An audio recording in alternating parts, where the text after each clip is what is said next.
Welcome everyone, I hope you're having a good day. So as you know, I have not been the kindest when it comes to my analysis on Roze of the Recapture, or Roze of the Recapture. So people keep asking me, well, if you hate the series, why do you keep watching it? There's always the original anime, just go back to that. The thing is, I kept watching because I knew that something big was going to come out of this series. I wasn't sure what, but I knew something was going to happen. By the way, before I proceed any further, this video will contain spoilers for Roze of the Recapture films 3 and 4 and episodes 7 to 12. So don't watch this video if you don't want any spoilers. So I'll wait a couple seconds for everyone to leave. Okay, now let's get started. I knew that canonizing Akito the Exiled and Oz of the Reflection wasn't just done on accident. There was actually purpose behind it, and now we finally get to see what that was with the release of the trailer for the fourth film of Roze of the Recapture. So in this video, I'm going to go over that and some other fun stuff that we got to further show how Akito the Exiled and Oz of the Reflection are going to play a role in the end of Roze of the Recapture.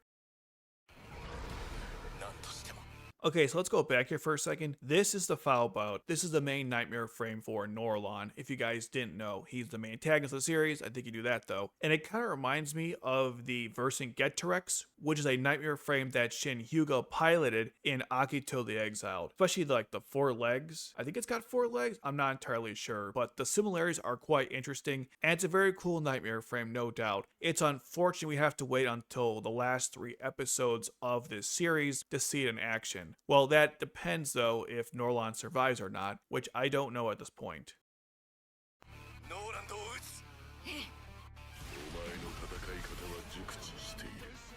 So let's go back again to go through what we just watched here. So Ash is fighting Norland in the Foulbout, and look at the size difference between this massive behemoth and the Z Apollo. It kind of reminds me of the size difference between the Lancelot and the Gwaine that we saw in, I believe, stage 23, or even the Alexanders and the Vercingetorix. One thing about the Vercingetorix that you may not know, it's the same size as the Gwaine. And I think the Foulbout must be also somewhere near there, because look how big this thing is compared to the Z Apollo. What a behemoth nightmare frame. Now going back even further, so they're fighting here, let's go back further here. We see Roze with the necklace deactivated, so I'm not sure what Sokkika is doing over here, but she's obviously watching something, and it's, of course, it's more of the like sunset. And here is Ash, I believe, about to fight against Norland.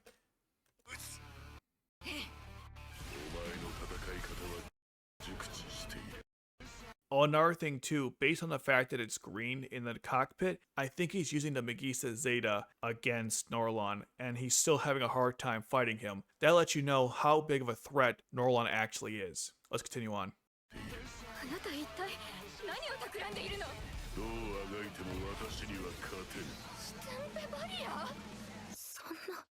Okay, there's a lot of stuff to break down before we get to this cool fight here, so let's back up a little bit. Let me just actually go here and back up a little bit to try to explain what we're looking at here. So Norland here is talking to Sokkika, I believe. That's what's happening in this scene here. Then we see the Foulbout opening its hand in a really cool, intimidating way. Yeah, there we go, see it open, which is pretty cool. Good articulation. And again, this thing is just so awesome. Great design. I'm not sure what this is. This could be those Roombas that Norland unleashed on everybody. I'm not entirely sure though, but it's some kind of piece of technology. I think if I understand the story correctly, it relates to activating the Roombas or perhaps the Setup wall. And we'll get to that in just a second here. Yeah, here is the Setup wall. So what happened, and I'll show you this in a different video, but Norland used the Setup wall to unleash something on the world, and I think it was the Roomba robots that are destroying everything. And that's why he took over the Akito block, because he wanted the Setup wall and the Sakuradai to unleash his big plan. If that was the case though, I would not have had the Setup wall be a production of the Japanese. It should have been something that he made himself, or Cristophe, or Stanley. But besides that though, the Setup wall had a greater purpose, which was again to unleash something on the world. And that's what you're seeing right here. And then Sokkika's just commenting on this, I think it's Sokkika. And then of course Haruka. Now it's interesting that Sokkika has the necklace deactivated during all of these sequences, and I'm not sure why that's the case. I guess she's not concerned about accidentally using a Giyas on someone, and And speaking of that, it looks like that's not going to be a theme in this show or an aspect where Sokkika could actually lose control over Gia's power. That could happen, but it's probably unlikely to occur. And then we have Haruka here responding to what just happened. Again, the Satump walls activating, creating some kind of, again, I don't fully understand. I'll have to watch the film to find out, but it's doing something that's affecting the entire world. And I think it relates to the Roombas that are attacking everybody. And again, Haruka is kind of concerned here. All right, let's now continue on.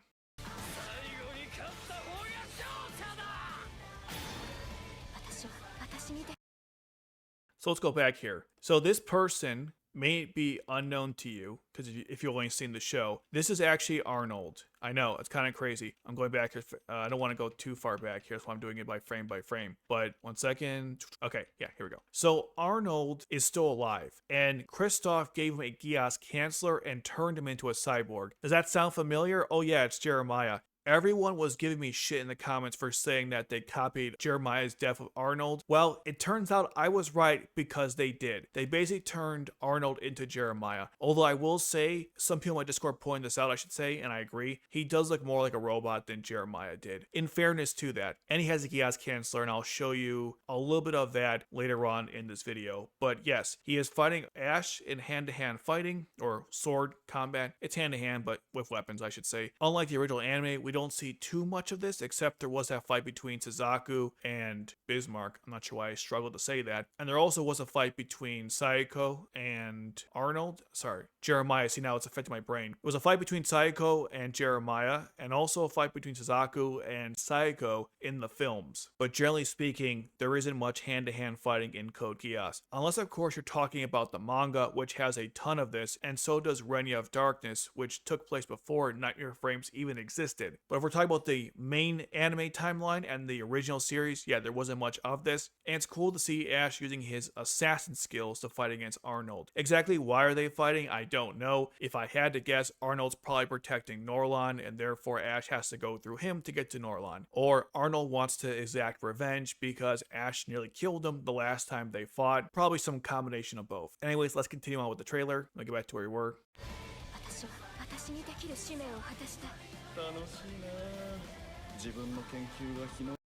So what's happening in this scene is that, well, first we see Sakura, and I'm pretty sure it's her. We can go back a little further here, because she's wearing that outfit, which is what the Empress wore, or the Emperor. So this is Sakura. I'm not sure who she's talking to. Could be Norland, I'm not sure. And here, Norland takes off his mask, revealing his true identity, which means by the end of the story, we will know who Norland is. Is he Jeremiah? Is he a clone of Charles? Is he Sherry's brother? Nobody knows for sure, but we are going to find out at the end of the anime. What we do know is that Norland is a former Knight of the Round member, and he was the Knight of Five, which is interesting. And now we're on the topic. Ash was the former Knight of 13, and the other Knight of 13 that we know within the story, not in the original anime, but in the manga Renya of Darkness, was Barbaros. Although from the wiki, I remember reading something that they stopped making those, or stopped having them rather, after Barbaros. So maybe they still had the Knight of 13. Well, obviously they did, if Ash exists, but I thought they got rid of that title years ago. Maybe they'll discuss that in the movie.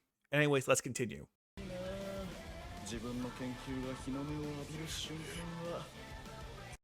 Okay, so the reason why Ash is freaking out, let's go back here for a second. He's looking at this title because he was, as I said, a member of the Knights of Round. Perhaps his memories are flooding back into him. Maybe he learned something about Roze, his brother. I don't know, but it's some combination of that. But yeah, he was the former Knight of 13. Let's continue on with the trailer to the best part and the thing I alluded to earlier.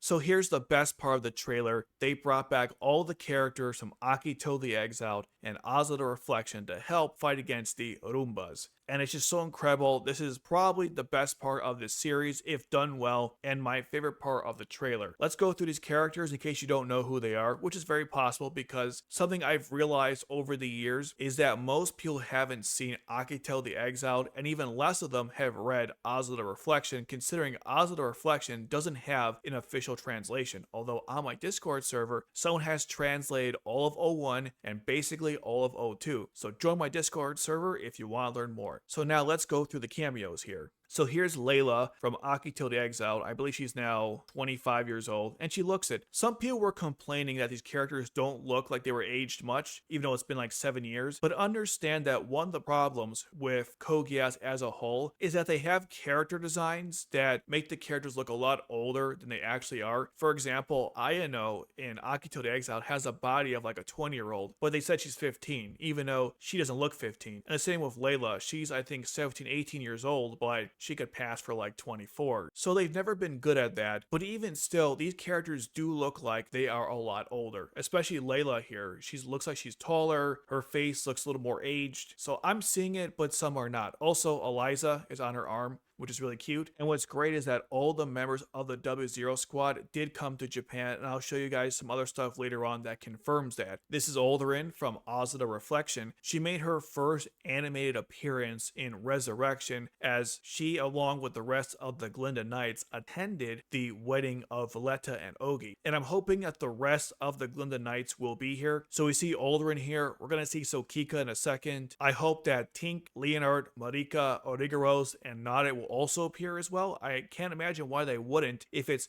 all hands on deck. But there's Oldrin. She looks great. She changed her hairstyle, by the way. That's why some people may not recognize her. If you're playing Lost Stories, you'll notice her hair looks like a certain way, and that's how it was in the early parts of the manga. Well, actually, throughout the entire manga. But then towards the end, she changed her hairstyle to the ponytail that you see right here. Again, in case you're confused about the hairstyle. Okay, so moving on here, here is Sokkika. I'm wondering if she's piloting the Sarlin Eye, and I guess Oldrin is piloting a new Lancelot High Grail. That's another thing I'm really excited about, to see the updated version of those Nightmare frames from Oz of the Reflection, which, by the way, had so many cool ones. So that's another thing I'm looking forward to. But yeah, here's Sokkika, best friend to Oldrin. They've been together for so long through their adventures in Oz of the Reflection. If you read the manga, you know what I'm talking about. And if you haven't, well, get on it, because now is a good time to start doing that. Then moving on here, we have Orpheus, and he's got an eye patch. I forgot why. I have to reread O2. I forgot why he has the eye patch. Also, some damage on his arm. Orpheus is the twin brother of Oldrin, which is something you learned early on in Oz of the Reflection. He's probably piloting the Byakuyan, like the new version of it. I forgot the name of that as well, or maybe something else. I don't know. He looks great, by the way. He's very similar to Lelouch and also kind of Colin, and has his own personality as well. Oz was really good at nailing taking inspiration from Code Geass, but not copying it, unlike Roze of Recapture. So there's Orpheus, and here's the best girl, Marrybell, who looks fantastic. And so far, from all the returning characters from those side stories, she actually looks like she aged up quite a lot. She looks way different. Well, not way different, but she looks significantly different than her time with the Glinda Knights. Also, she's wearing a witch hat, which is really funny to me. But she looks great, though, and I like Marrybell a lot. She's one of those characters where most people don't understand the brilliance behind her, because Oz of the Reflection has been locked by a translation wall for the longest time, which thankfully we finally shattered. But until then, most people just don't understand the brilliance of this character. But it's good to see her back, and maybe with the popularity of this film, they will finally adapt Oz of the Reflection. Now, the biggest question people have about this is, how is Marrybell and Orpheus still alive? If you've read Oz of the Reflection or have any minimal knowledge of it, you probably know they died at the end. I believe Orpheus stabbed Marrybell, they fell off the Damocles, and Oldrin presumed they were gone. So how are they still alive? There are plenty of theories online discussing this. Maybe I will add my own. TLDR though, I think the timelines in this universe don't follow the one in Oz of the Reflection exactly, like, frame by frame, not frame by frame, but I guess you could say event by event. So maybe when Orpheus stabbed Marrybell, they didn't fall off the Damocles, or maybe something else happened in the process. So it could be something as simple as that, or it might relate to Orpheus and Marrybell having Geass powers. I have no idea, but still, it's really nice to see them back in the story. I do hope the explanations are not ass pulls and actually make sense, but I might actually look past it anyways because I like these characters that much. Okay, let's continue on with the trailer.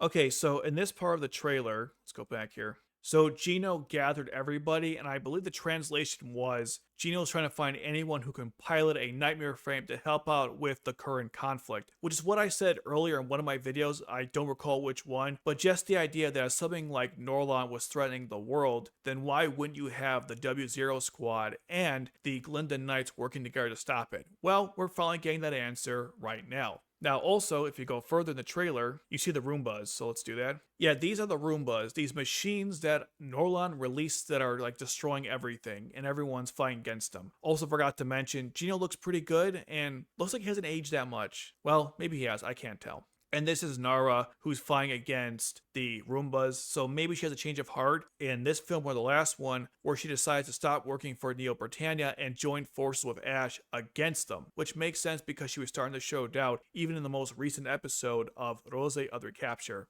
Okay, let's continue on with the trailer. So this part right here, it just shows everyone, the 7 Shining Stars, getting ready to fight against the Roombas. Nothing too complicated, but I just wanted to mention that. Let's continue on with the trailer.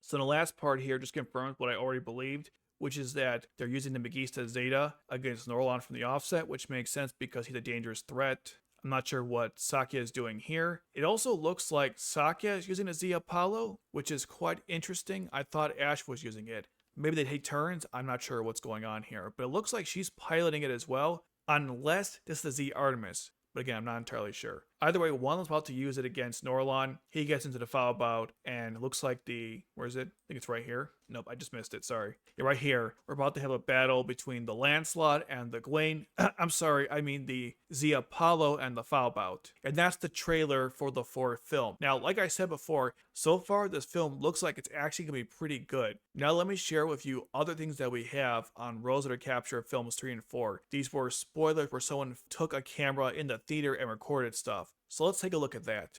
Okay, so here's the recording from the theaters. Let's get started.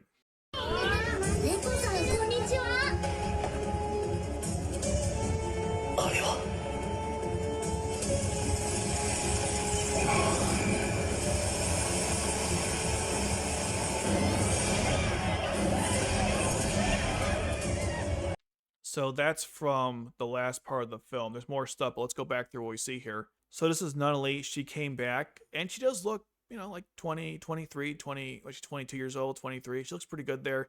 She's doing some kind of, I think it's some, I forgot what the word is, humanitarian effort with some people. The kids seem very happy to see her right there. And of course, we have Arthur present.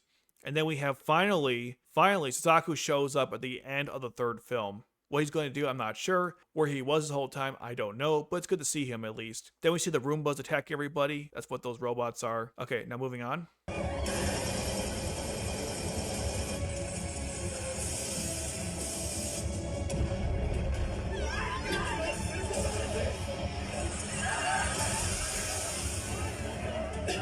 Okay, so while the Roombas are attacking everyone, we see Oldrin's leading people away, which is great. And then Sokkika here must be fighting against them. That's what that scene shows. And then at some random building, we see Orpheus and Marrybell together, which they're right there. It's interesting that they're together, and it might relate to how they survived, although that was like 7 years ago, so it could mean absolutely nothing. Maybe Marrybell is dating Orpheus, although I thought she was in love with Oldrin. Maybe they're in hiding. I have no idea. There's a lot of information I want to know in terms of what the hell happened after Oz of the Reflection, and I hope they will expand on that in this film, or at the least give it to us in the pamphlet, which, by the way, I'm not a fan of giving us information that way, but if that's what it takes, I'll have to go with it. I would prefer they explain this in the film, but I'll take what I can get. Anyways, they're back, and they're watching this happen, and as things progress even worse, like as things get worse rather, right here, yeah, they look absolutely terrified. So that's, it's just so great to see them back. Everyone loves these characters, and maybe it's my nostalgia, you know, that makes no sense, but the member berries, I can't explain what it is. It's so good to have these characters back, and they're all working together to stop Norland and the Roombas. It's almost like an Avengers thing or an Infinity War where all the different side stuff came together to solve a problem. I feel like Resurrection should have been this, but it's still fine they did it here. Maybe this will lead to other stuff in the future where all the different groups are working together towards something. I don't know, but even if it's just this one film, I hope it's great and I hope it's awesome because so far it looks amazing to me.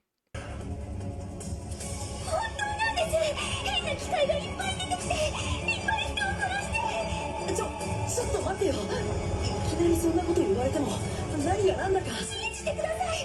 虫みたいな大きな力が人を飲み込んで。新型のナイトメアフレーム。なんだかよくわかりません。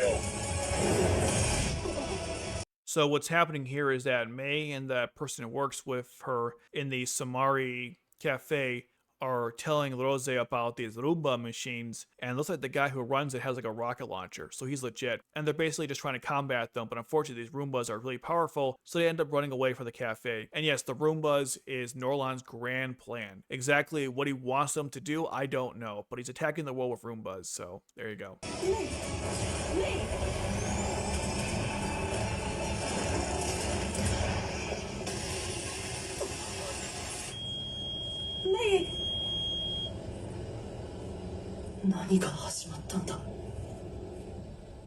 So that's the end of the film, and Roze loses contact with May after the guy fires a rocket at the Roomba. She assumes that they're dead, but we don't know for sure. So that was, again, the end of the third film. Now we're going to move on to the preview for the fourth film. We just watched the trailer, and this preview is very similar, but they add a couple extra stuff, I believe. So let's check that out. So here's the trailer for the fourth film.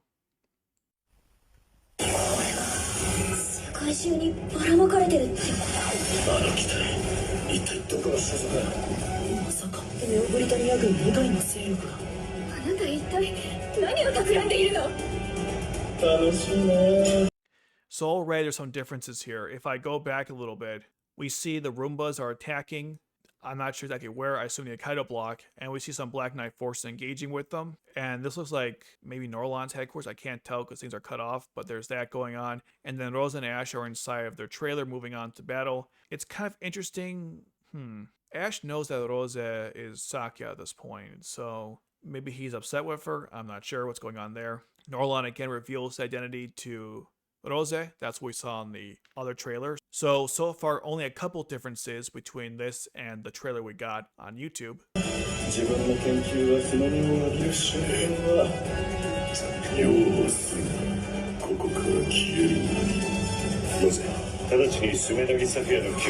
So again, this is exactly what we just saw in the other trailer, just the order of events has been reversed. So there's Ash with the Knight of the Round thing he's looking at, and then the Foulbout debuts. But here's some extra stuff. We see Sakura just standing and watching something, and Walter who's watching the Foombras, or the Roombas attack. I almost said Foombas. The Roombas attacking everybody. So I guess Walter is still alive. I'm not really sure what his role in the story has been so far. I think the third film expands on it. We don't see much of him in the second one, which kind of sucks.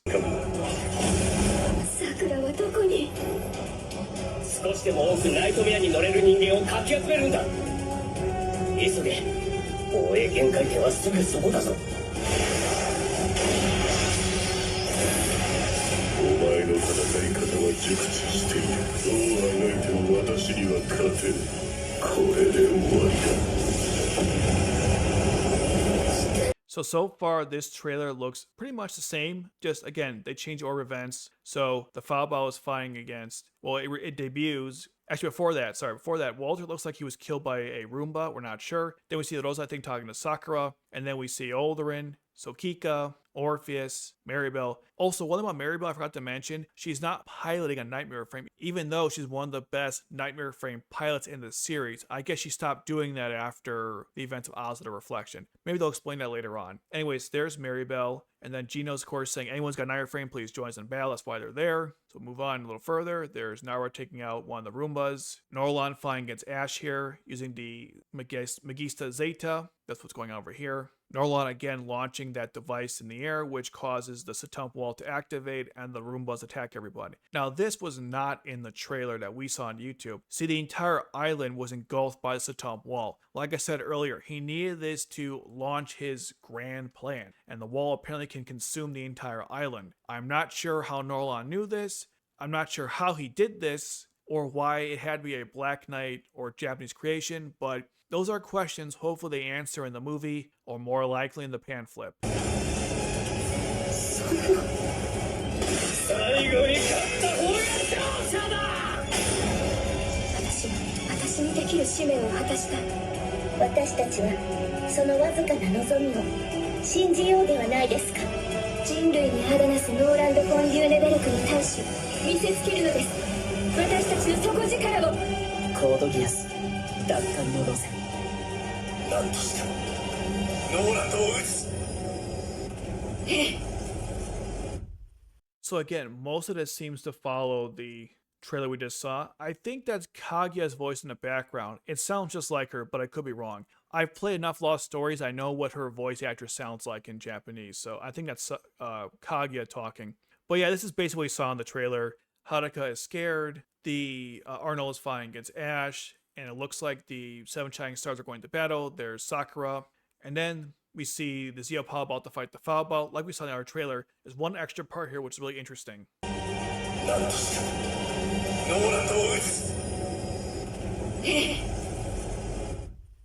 So I think that last part, and I don't know for sure, but I think that last part relates to the new Foulbout, or it looks like some kind of doomsday device that's activating the Roombas. But we see that Ash is trying to climb it while Roze is on the ground watching this, or Saki is on the ground watching this. So that's really cool.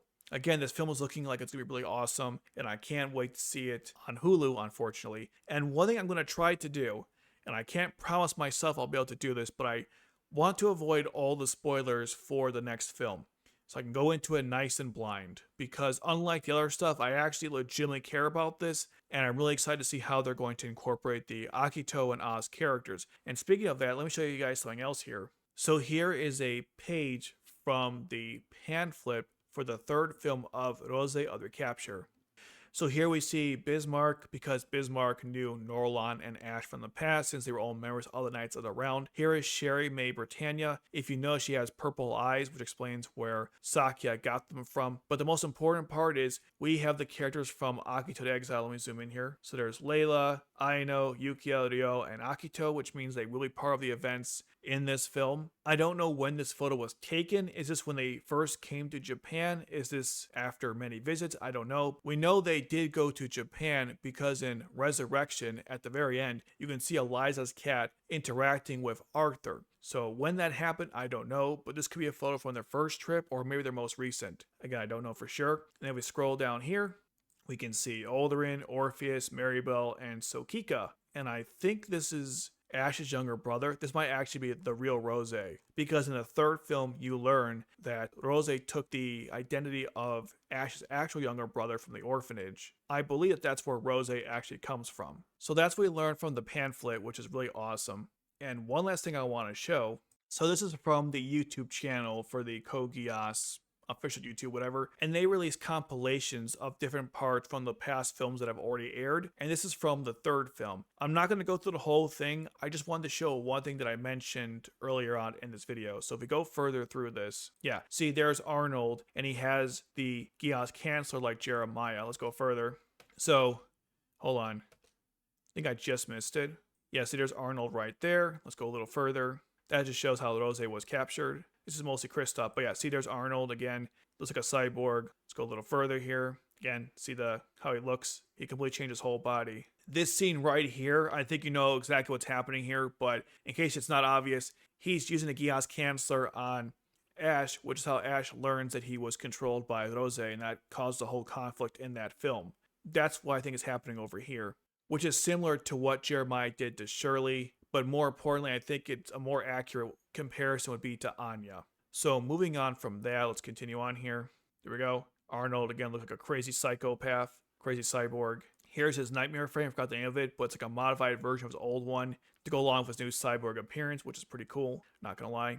Again, more Arnold being a cyborg. And I think you guys get the idea. Basically, he's just crazy and he's going after Ash and so forth. Also, this great picture of Sakia. I mean, I'm gonna say she looks great, of course, but that rack, my goodness, it looks like her bust is gonna burst out of that thing. Holy crap, man. The fan service in the show is insane. But still, she looks cool there.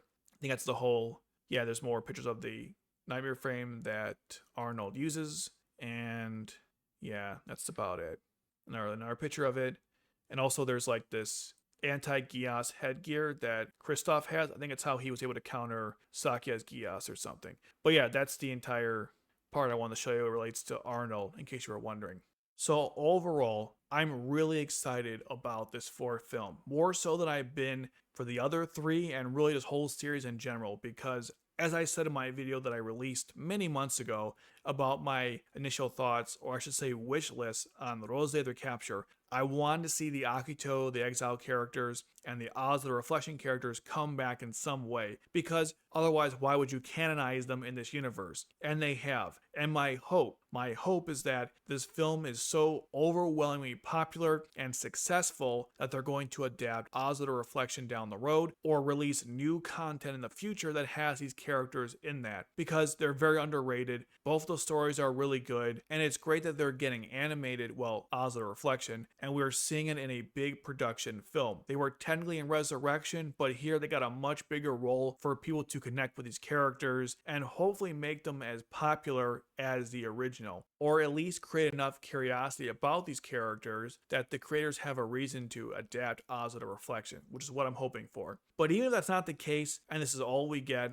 I'm still really excited about having our Avengers Assemble moment for Code Geass, something that all the fans have been looking forward to. And if this film is great, and if they pull it off really well, meaning we have all the characters come back, and they got fun interaction with the old cast, and a lot of fun pair-ups, and all that great stuff, then I'm willing to forgive some of the sins that the previous episodes have committed to get us to this point, because I understand what they were trying to get to. I understand this was the big goal from the offset. Just wish we didn't have to go through some of that BS to get here. Either way though, I'm really excited about that, and I want to know your thoughts as well. Are you excited about the return of Leila and the rest of the W0 unit, and the Glinda Knights, Marrybell, and Orpheus? And how do you think they survived? Let me know in the comment section below. And until then, here is my recap of the 5th episode of Roze the Recapture, which involves how they got rid of the Damocles. And you can watch that right here.